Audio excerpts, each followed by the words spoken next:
Who's still in the funeral march? Did Johnny Bananas trust the most?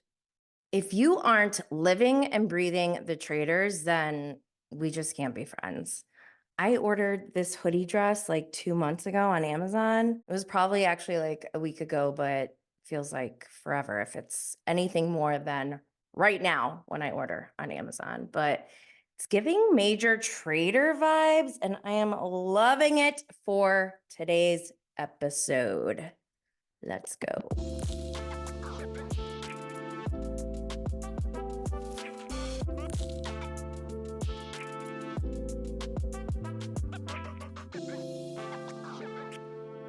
Welcome back to another episode of Bravo and Blaze with Jenny Blaze. We are talking about The Traitors streaming on Peacock, which is the #1 streaming unscripted show in the US.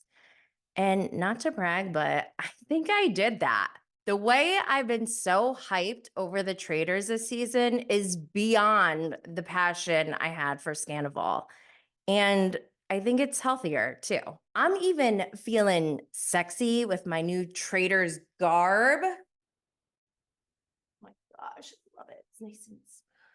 Speaking of Traitors garb, make sure you check out Larsa Pippen's reunion look for the Real Housewives of Miami reunion for season 6. I look at Marcus and Larsa as faithfuls before I see them as Bravo Lebs. This is a review of season 2, episode 7, Blood on Their Hands, and there will be spoilers. This review is intended for anyone looking for thoughts after watching the latest episode, with a mix of additional media coverage from ancillary podcasts and social media. Just as a disclaimer, this is for entertainment purposes only. We do not condone toxic behavior of any kind, so just be cool. Don't be all like uncool. For our weekly updates, before I walk through the episode, I'm going to go through all the media activity that's taken place since the last episode. First, we had our interview with Dan Giesling last week. I had about 3 minutes to prepare, and I've completely spiraled ever since. I went into that interview as me, like I normally would. I wasn't playing a game or anything. Afterwards, I'm thinking, holy did I just get played? He got me to feel comfortable with him enough to tell him that I have 3 daughters. Like, what was I thinking? I've been racking my brain trying to figure out how Dan Giesling is going to murder me or torture me with any of the information I have revealed to him. Please don't do anything to me. We had 2 podcast episodes to catch up on this week. First, we had Tamra Judge with her Talking Traitors podcast. She had Janelle and Siri on this week. We also had Johnny Bananas, Death, Taxes, and Bananas.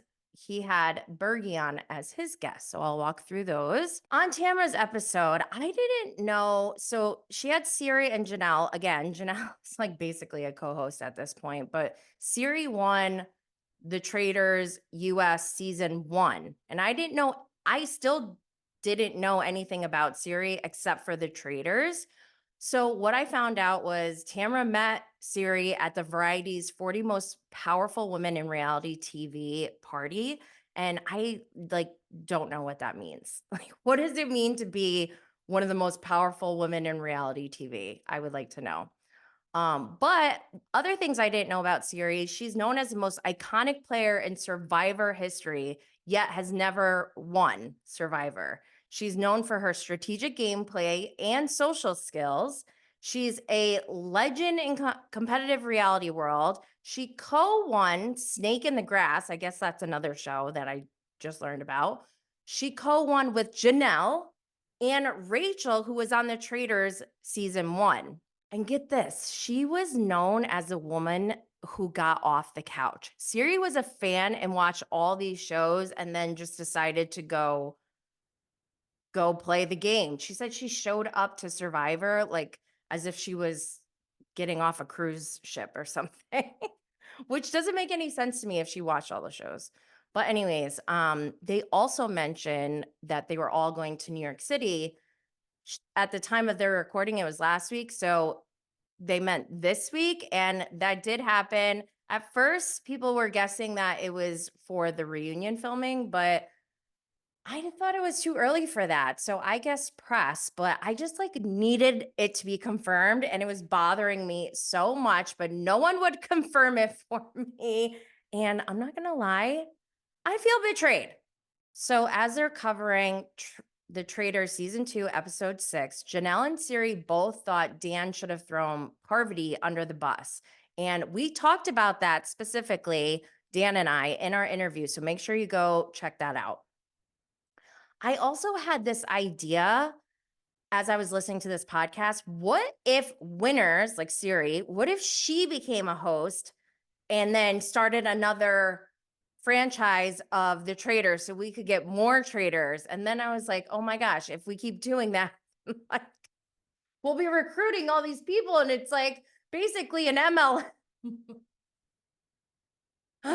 Let's not, why don't we just make a pyramid scheme? Just kidding.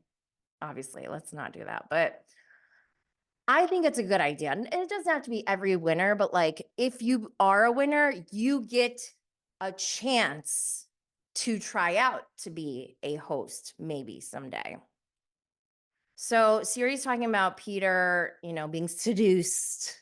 I love when they say seduced. Siri talks about how Peter should accept being a traitor. And in that moment, like after I watched the episode, I was like, I'm not sure what he's going to do. But when she said that, I was thinking right then and there, Peter's definitely not going to accept. I had, like I said, some doubts, but I just knew that he would not be able to handle it psychologically and emotionally. Like maybe a woman probably could have done it. But that's why I think they should have recruited Trishelle or CT. CT is not a woman, but I think he has a higher emotional IQ than most men. I think. I don't. One behind the scenes tidbit that they mention, the season 2 cast, the one that we're watching now, they never got to go on the Harry Potter train like the season 1 cast. And I think that's so funny because when you start the Traitors UK, that's like a big part of the beginning of their show. But my biggest takeaways, okay, I've been on this roller coaster with Janelle. Didn't like her, then liked her. Now I'm starting to not like her as much because I feel like she is obsessed with the concept of people being labeled as gamers. And I don't know why, but I find this to be offensive. I think it's rude. Like, who is she to label someone as a gamer or not? Just because they're a housewife doesn't mean they aren't a gamer. That label feels heavy to me. And not because anyone who is not a gamer thinks it's heavy, but because the gamers themselves, I feel like they put a lot of weight on that title. So we could probably dive deeper into this whole gamer mindset on another episode. But another thing I didn't know, Siri has her own podcast, and I bet it's hilarious because the way she was dogging Dan's game on Tamara's episode was hilarious. She's like, you've been watching Phaedra since day one? Oh my God, it was so good. I loved it. Let's move on to Johnny Bananas, Death, Taxes, and Bananas podcast with Bugalicious as his guest.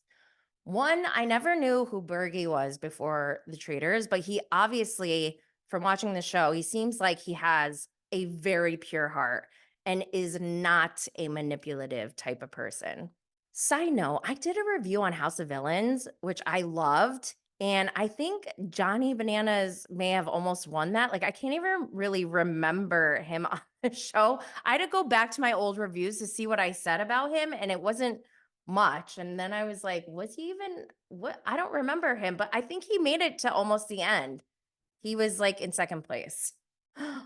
Oh my gosh. But anyways, he was the first one to get out of this season of the Traitors. Yet I feel like I've gotten to know Johnny Bananas the most from this show because of his podcast and his social media activity. And I'm not sure if I like him or not, but I will tell you why. So one, Johnny is trashing Dirty Dan Giesling. And I find that to be hilarious because I like to be facetious and like over dramatic and, like pretend, bicker with Dan. I don't know. Maybe Dan really hates me and is plotting my death right now. But I think it's funny when Johnny is, kind of like play fighting with him. And it was just too funny because he compares Dan to Goliath at first, but then he goes, turns out he's actually just a terrified little boy. And on social media, when they were all in the city together, they took a group picture. Johnny posted it, put a poop sticker over Dan's face in the group picture. Another thing that I took away from this podcast episode about Johnny is that he said his strategy was to not watch the show. And this might be the most awful strategy I've ever heard. It's as bad as Jax's strategy going into House of Villains, if not worse. One thing Bananas wanted to make sure that we knew that he pointed out is that he was the last one to stay with Bergie to untie him in the first mission.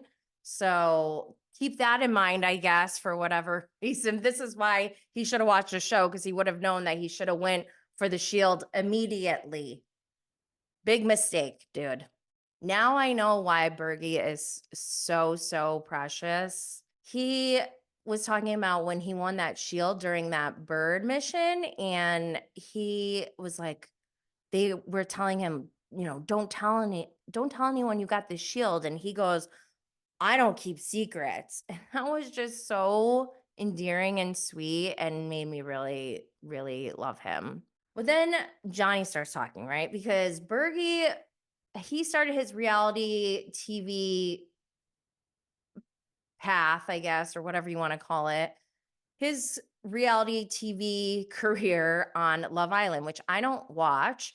And apparently, Bergie, I don't know anything about this game, but apparently you get picked or you get paired up, and whoever his match was for the first round, she didn't want to be matched with him. So he was supposed to go home, but then somehow wound up with two girls instead. And I don't know. It's a weird story. Go listen to the podcast. So this is where Johnny starts talking about love and dating and romance. And I'm like, oh my God, this guy. Because we don't like F boys around here, right? And I think Johnny Bananas kind of told on himself. First, he makes an announcement like, ladies out there, if there was ever any doubt that chivalry is dead or not, it is not. Chivalry is alive and well. ... In my man Burgalicious. Like, he's telling us something. I'll translate everything. He then goes on to say, in this day and age we presently live in, with the ease of access of human beings, you have instant global connection to people. The ease of access to people and partners it makes it difficult to have a good relationship. There's too much temptation, and it's hard to be in the state of mind that you are in, Bergie. But you, Bergie, give hope to guys like me, Giant Bananas. We may be a dying breed. He's putting himself in the same category as Bergie. But Bergie, and then he points him out, Bergie is an example that we have not gone completely off the rails. Read between the lines. He goes on to say there's always going to be someone hotter. If you're only looking at the external features of someone, you're not going to be happy. You have to find someone you're compatible with. And I just want to say, don't fall for this, ladies. Let me read between the lines and translate for you all. Johnny Bananas is putting Bergie up on a pedestal, which Bergie deserves, while simultaneously Johnny Bananas is trying to compare himself and put him in the same category as Bergie, using language that just slightly like puts his toe over the line, but not quite. He implies that he is like Bergie when it comes to dating and romantic relationships, but he leaves very large red flags that he is not. Like I said already, when he said chivalry is alive and well in my man Bergie, that's a CYA. I didn't say me, I meant Berkey. That was a disclaimer, okay? Just note that. He's basically telling us that he hooks up with people online all the time and that it's way too easy. But he also leaves a bait for hot women who are lonely enough to try to date Johnny Bananas to think that he's looking for someone he's compatible with. This is a predator trying to trap his prey. Don't fall for it. You're going to wind up in one of those nets like we saw last night. Let's move on. I'm mostly joking. On social media, I see the most action from Johnny Bananas, probably because he's not on the show anymore. But he was tweeting and talking trash about Dan and even tagged Dan. He tweeted, I take solace in the fact that I never had a chance to play. Turns out I wasn't Dan's biggest threat. His insecurities were. Dude got outplayed by a bachelor, Bergie, then ate up by a housewife. That wasn't a banishment, it was a murder. I love this tweet, but then after rereading it, I feel like he's kind of belittling the people he named. Like, oh, you got beat by these people. Like, I don't like that vibe. Okay, another side story that's going on social media, we have the CT and Phaedra love story. Go check out my feed on Instagram to see how I truly manifested this CT and Phaedra showmance. I saw on Decider.com that Phaedra said, in regards to CT, his soul connected with mine. I almost died when I saw that. I made a reel to the song I Will Always Love You by Whitney Houston from the Bodyguard soundtrack. Not long after, CT posted a video of Whitney Houston. I think he's trying to tell us something. Also, I mentioned before, in New York City, the cast got together with press. Go subscribe to Zachary Reality's YouTube because he got 10 interviews with the cast, and I could not be more jealous in the best way. Season 3. Peacock announced season 3. I need the dates. I need to know the cast. I need to know everything. But let's move on. Let's get to season 2, episode 7 of the Traitors US. The episode is called Blood on Their Hands. The traitors discover whether their seduction was successful. Alan has a deadly surprise. Just as a recap, Dan Giesling was banished, and he was a traitor on the last episode. So, yay! Faithful's got one. The traitors also attempted to seduce Peter so that they could watch him murder his friends, and we left off with Peter having to make that decision. The episode opens in the turret. Phaedra and Parvati find out that Peter refused the seduction. Phaedra's just like, Peter in his confessional goes on to say he cannot betray his friends. He cannot look them in the eyes. And that's very honorable. Although someone in my DMs messaged me and said that Peter was a cheater. If that's true, I don't know if we can root for him. And I have to say, after last week, Peter, I was so turned on by Peter last week, but this week I'm a little flaccid. I will tell you why. Back in the turret, Parvati just acts like a traitor and a villain in every way. And I don't understand how she doesn't see that. She does need to chill out a little bit. But we go on to breakfast. Bergie and Phaedra are first. Phaedra is nervous. Bergie's commentary is that past Parvati, they don't know who else are traitors, and that Parvati is up for banishment next. Next comes in Cherie, Kate, MJ, CT, Parvati. Parvati says she isn't sure if Peter will tell everyone about the recruitment.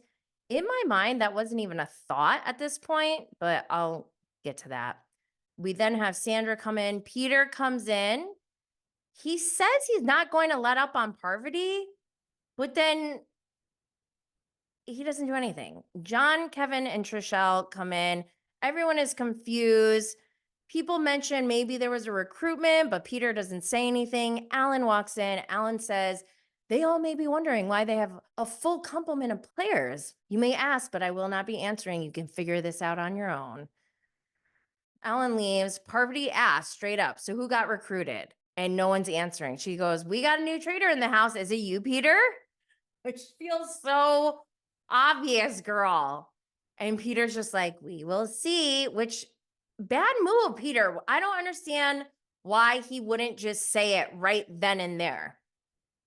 Out them all, out them, and be like, guys, it's her. If you're a faithful like Peter, I feel like you should have just outed them. That was your chance. Instead, keeping it in gave them an opportunity to put doubt into people's minds. It's weird. I don't understand that logic at all. Harvard even says she asked everyone to raise their hand if they got the letter. Nobody raises their hand. She goes, someone is lying. And like I said, she's just making herself look like a traitor. Peter says he has no plans of revealing the recruitment to see if he can use it later in the game. Again, this is infuriating. It's making him look like a traitor.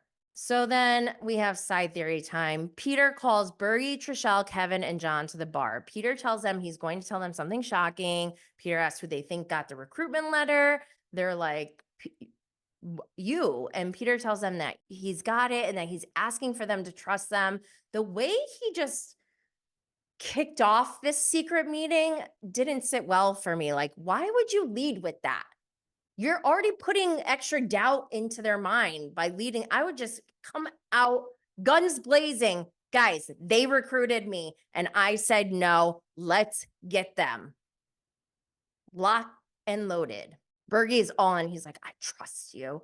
John gives a weird smirk, which I think is planted by production for more dramatic effect, foreshadowing. But Phaedra walks in and Peter asks for a minute. Phaedra goes to the billiard room and tells Sandra, MJ, Kate, Parvati, Shree, and CT about their secret meeting. Another mistake by Peter. If you have a tight group like that, that's great, but you can't ostracize other people because look what's happening now. The rest of them are becoming a bigger group than his group. But during the secret meeting, Peter's pals, Trishelle comes up with a new plan to get out Phaedra first. And I really love Trishelle for this moment because this shows her true gaming skills and her ability to strategize. And I love it. I think it's a great idea. MJ approaches Peter's pals like she's the Pink Panther or something. And she says flat out she doesn't want to be left out. Peter, again, he's not making it look good for himself. He's like, I promise we'll protect you. I'll promise. Like, dude. So then we go to the billiards room where Sandra is, I don't know where Sandra is, but she is like kicked into high gear and totally off track. She has two traitors in her group, but she wants to play a numbers game because that makes her feel more comfortable, I guess. And she's like, we need to get Peter out. I think he's a traitor. He does more harm than good. She doesn't like the alliance. Again, like I said, you're creating a separate alliance by creating a strong alliance yourself. But Sandra is using the cue balls to discuss strategy, and it's so good. Sandra says they need to banish someone from Peter's group. Parvati starts questioning Peter's behavior, and they all agree to banish Peter at the round table. Dude, you had this if you just said something at breakfast. He put a target on his own back, and it's so frustrating. So my traitor's boner is flaccid now. All right, moving on to the mission. Ellen meets everyone in the woods. Currently, they have $95,500 in their prize pot. The goal for this mission is to carry gold through the woods without getting caught. If they are successful, they can win up to $25,000 added to the prize pot. The rules are that they have to go in pairs. They also have different denominations of cash in each bag, so they have to determine who will carry what. The denominations go from $500 into like $500 increments up to $10,000, but obviously the increments get bigger than 500. Along their route through the woods, they have to answer questions and pick up scrolls to see if they got the answer right. There are two shields. The pair that makes it through the fastest wins the two shields. So as far as our pairs go, we have Trishelle and Peter. We have Phaedra and CT, Kate and MJ, Bergie and Sheree, Parvati and John, and Kevin and Sandra. So Trishelle and Peter are like so confident. They pick up the $10,000 bag because they are sure that they are going to get this money. They get the first question. And the first question, the trap that they have is this big, it's like a swamp covered in leaves. And Peter just goes in right away. And it is funny because he really thought he was going to win. He thought he was so confident. And then he just goes in. I'm sorry, but if I see leaves like that, I am gonna suspect some kind of trap. Like, hello, don't you guys watch Avatar? Or I think I learned this from Willow. Remember Willow? Oh, that's for my OGs. So Trishelle is so bummed, and she goes on. She gets the third question wrong. So they're out.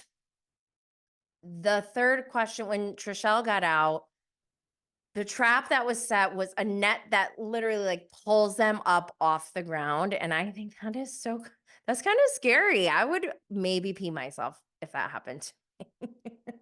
So Phaedra and CT, we need a moment for them because they are in their bodyguard era. And I am so here for it. Peacock, the Traitors, Alan Cumming, whoever needs to hear this, somebody send this to casting because we need potential showmances for the next season. We need more of this. It's giving me life. Fuck Valentine's Day. I don't need any Valentines. All I need is the Traitors. Oh, after Alan mentioned the $25,000, Phaedra's like, yes, daddy. When Alan said they had to go in pairs, Phaedra, she looks like, oh, like shy and coy at CT, and he looks down like in this really flirty way, and he's like, "How you doing?" I wanted to die. I loved it. I loved it. Oh my gosh, Twitter is living for it too. We love it. We want castle wedding. We also want them to go on Amazing Race together.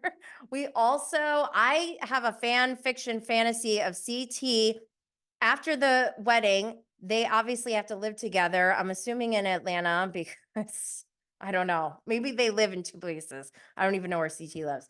But then CT enrolls in medical school, becomes Dr. Chris CT Tamburello, MD, who casually grace us on Married to Medicine from time to time. I want this. I want this. But they got their first question right together as a pair. The second question they got wrong, and CT goes up in the net. Phaedra is terrified. She says being alone is her worst nightmare. She winds up getting caught in a net too. It's just so, I laughed every single time, and I'm sorry, but I laughed. It was hilarious. Kate and MJ, they get the first question right, but then the second question is wrong. MJ's caught in the net. Kate is annoyed that she's not in the net. She's just too funny. I will marry Kate Chastain and raise our children together. Strong females. I would do it. I love her so much. Kate gets the third question wrong. So now Kate's up in the hammock and not the hammock, the net. Bergie and Cherie. Bergie gets out on the first question. He's in the mud, just like Peter did. The second question, Cherie gets it wrong. She's caught in the net. Her face is just too good.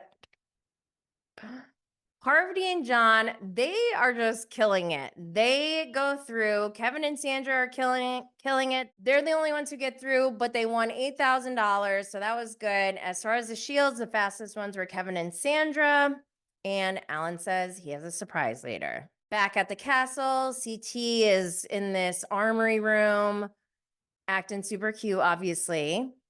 Phaedra, Parvati, and Kate are talking about banishing Peter. CT says he's going to vote for Peter, but he's open to hearing from anyone. CT and Peter go into the armory together, and CT tells him, like, your name's up for banishment. And Peter is so caught off guard. Like, dude, what did you think was going to happen? You should have said something about the recruitment. Peter, we're over. We are never getting back together. So Peter joins Parvati, Phaedra, and Kate, and asks to talk to Phaedra and Parvati. Peter, Phaedra, and Parvati go into the armory together. And Peter asks if they want to work together. Phaedra is so flustered. She just like gets up and leaves. She's like, I don't want to be involved in collusion or anything. And Phaedra did the right thing. Parvati and Peter, I don't know what the hell they're doing. It's so weird. Peter, you know that Parvati gave you the letter. You're not saying anything. What is going on? This is like so crazy. But then we see Alan yelling, he's like, play us. And it just felt like a mom calling all her kids. That's how I was like, this is so relatable. But he tells them, meet him in the woods in 10 minutes, and that there's a deadly outing by the river. Like, what the fuck? So in the woods, all the players are standing around a fire. Everyone is anxious. Alan says tonight there will be no round table or banishment. Tonight you will have the power to change the course of this entire game. The players will decide who will they save from murder from the traitors. At the end of the night, only 5 people will be left for the traitors to be murdered. Kevin and Sandra have shields, so they are the ones who start. They have their torches lit in front of them. This is very like Survivor style. And they get the choice to pick the next person to save, who then gets to pick another person. So this is like a chain of events, right? Trishelle immediately starts campaigning, asking like, please, please let me, save me. I have been so anxious. Peter campaigns, says he's a faithful. Kevin and Sandra have a second to have like a private conversation. And they're like, yeah, this is a great idea. Let's go with this. And they choose Cherie of all people, which feels like such a cop out. And like, no one is gonna murder Cherie. Let's be honest. Like, you're putting the whole game in the hands of Cherie. She doesn't even know what game she's playing. Oh my gosh. Even Cherie was like, me? Her face. So then Cherie gets to pick someone, and it's very dramatic. I wonder if production was like, okay, stand there with the torch, do a circle, twirl around, whatever. But then Cherie goes and she lights Phaedra's torch, and Phaedra starts to cry. And I started to cry too. I felt very emotional. I was like, I feel where Phaedra is coming from, because she feels so like how beautiful of a moment that Cherie would pick her. One, they have a long history together, but also Phaedra is a traitor, which is so hilarious to me, because obviously Cherie doesn't know how to play this game. And I'm just like crying and laughing like, oh my God, this is wild right now.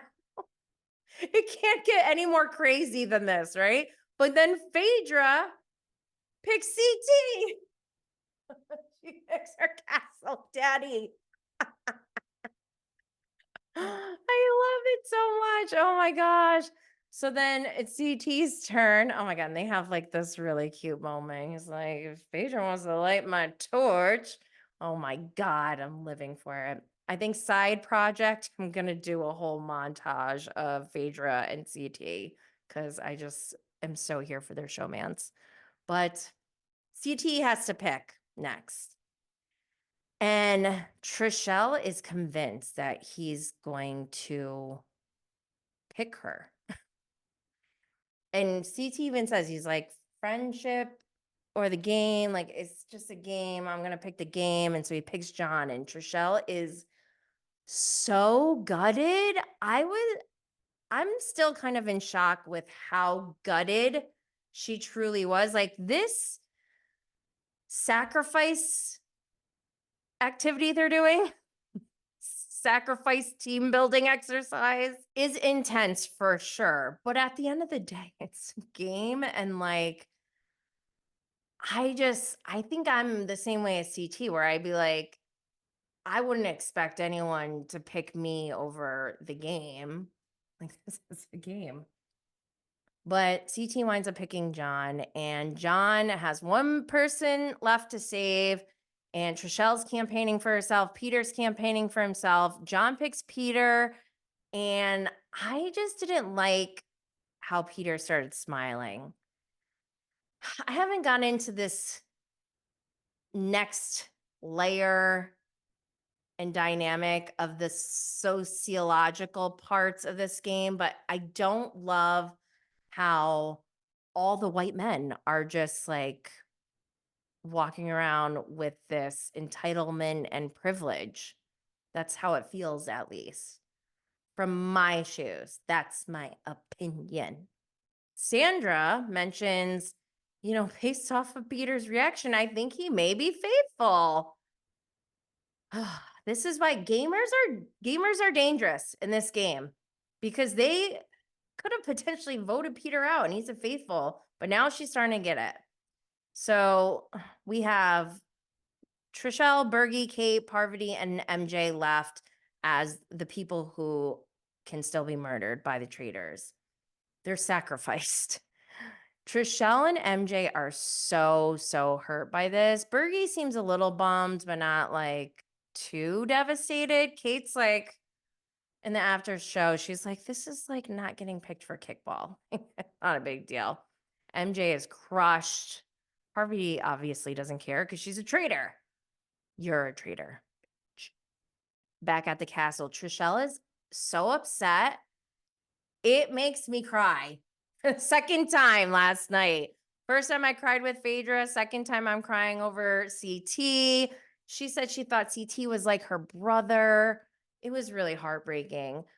Parvati, girl needs to chill. She like walks in. She's like, hey guys. Like she walks in like she's a traitor. MJ walks in. She's so angry. Phaedra asks if she's okay. And this is where I could see the generational behavior passed down from Vida June down to Mercedes. You could see the strong woman in her who's not afraid to voice how she feels when she's in a vulnerable situation. I still think it's funny though that she's so devastated by this. I'm like, I didn't think she would be that upset. CT and Trishelle, though, they have like a deeper history. So that one did sting a little bit. And especially when Trishelle, when they start talking finally, she's like, if someone had lit my fire, I was going to give it to you. And I like just started crying. CT's like, don't take it personal. But then CT doubled down on choosing John. Again, back to this WMS, white man syndrome. I don't like it. Just because John was a politician and Trishelle has more game than John. Okay. So annoyed by that. But then we go to the turret. Parvati and Phaedra, they talk about how much of a twist that whole thing was, the sacrifice. Phaedra tells Parvati to stop acting like an ice princess. She said she's either an Iron Maiden or an ice princess. And Phaedra, I don't know what she's doing in this moment, but it's hilarious. So they go through the 4 people that are potentials to murder Kate. They say she could be a good traitor to recruit later. I believe that's true. Trishelle, she's part of Peter's pals, so she may be up for elimination or murder. Bergie, he's a Peter's yes man. MJ is a sweetheart and she'll never be put up for banishment. So they can't use her as a shield. So maybe they should murder her. Personally, I think what they're going to do is they're going to either murder Bergie or MJ. I think I feel like I want to say Bergie.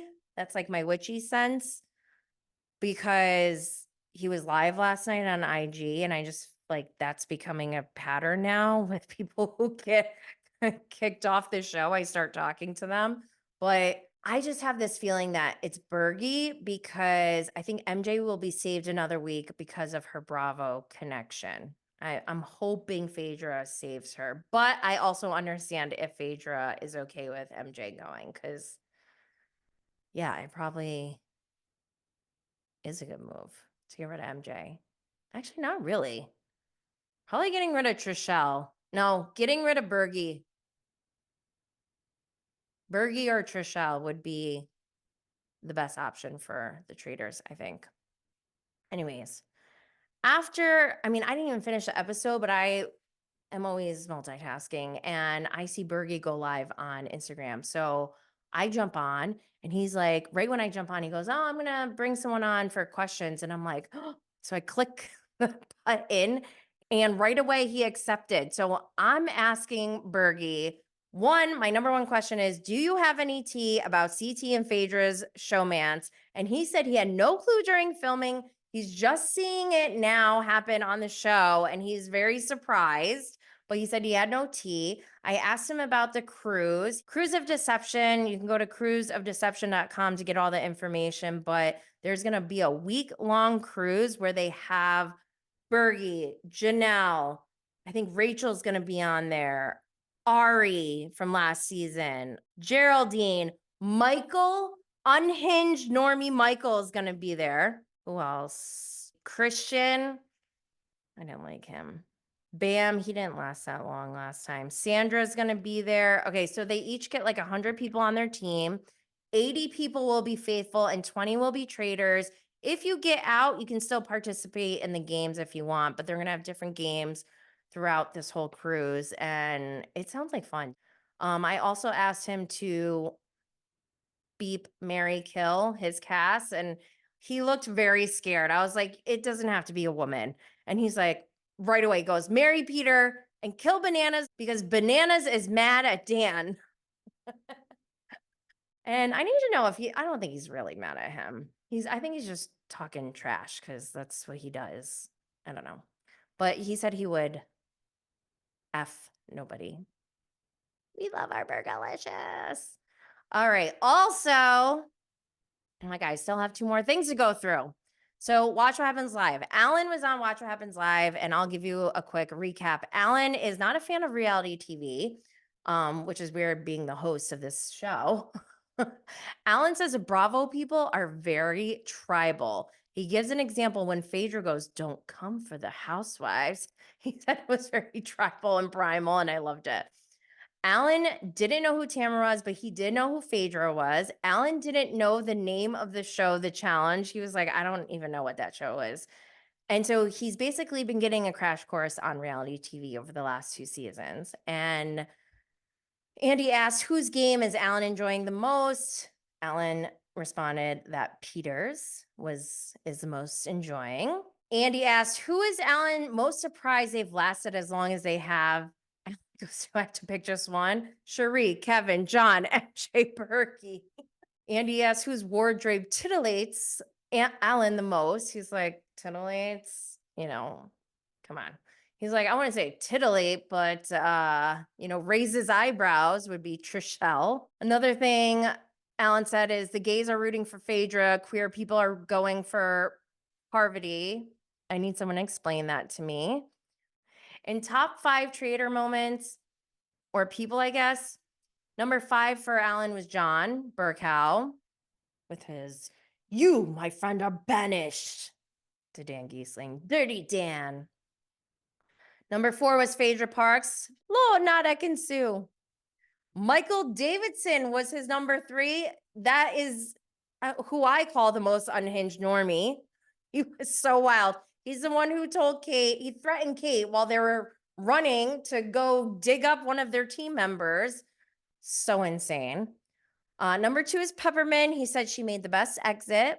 And number 1 is Kate Chastain, who will make you die with laughter. And I agree. Like, I want to marry Kate. I would love to marry Kate Chastain because I feel like I would die with laughter. And that's how I want to die. I want to die with laughter. Okay. One last thing. The postmortem show, episode 5. So nobody was banished, but they still had a postmortem episode on Peacock. They had mostly Kate because she's new and she's talking about how that forest roundup sacrifice never happened before and that she loved stepping in as a new player because she had to stop herself from laughing out loud. She says having a sacrifice on the last episode wasn't great for her because she doesn't have strong bonds like people such as CT and Trishelle. She thought that the sacrifice was good to mix things up because alliances are broken. The most shocking thing for her was Cherie picking Phaedra. The thing that was shocking for her was that she was so overtly in allegiance to Phaedra. She's like, do they have a secret alliance within our Bravo alliance? So it's just funny to me how people are second guessing everything. Phaedra made it very clear that it was not her who wanted to recruit Peter. That was all Parvati. And she thought that it was insane, but she supported Parvati in making the decision to try to save her life. Parvati didn't really have much to say on choosing Peter other than he's clever and it sounded the most fun. And that she knew that Peter is the most sanctimonious of them all. So it would be a good strategy to start questioning Peter about being recruited. And she did a good job. She actually did it. Peter, he just is firm. In no way could he betray. And that's something I think you have to decide before you start playing this game. If you are someone who is willing to betray your fellow faithfuls or your fellow traitors. All right. We're coming to an end finally. I want to know everyone's predictions. Leave a comment, DM me on Instagram, or leave a comment on a tweet or Instagram post. Also, let me know what you think about live streams versus pre-recorded and edited reviews. Each have their own pros and cons, but the preparation, execution, post-production, and distribution are very different in many ways. So in order to best serve this audience, let me know, please. Don't forget to subscribe and follow on YouTube, wherever you get your podcasts and social media. I'll catch you all next week. Stay lit, fam.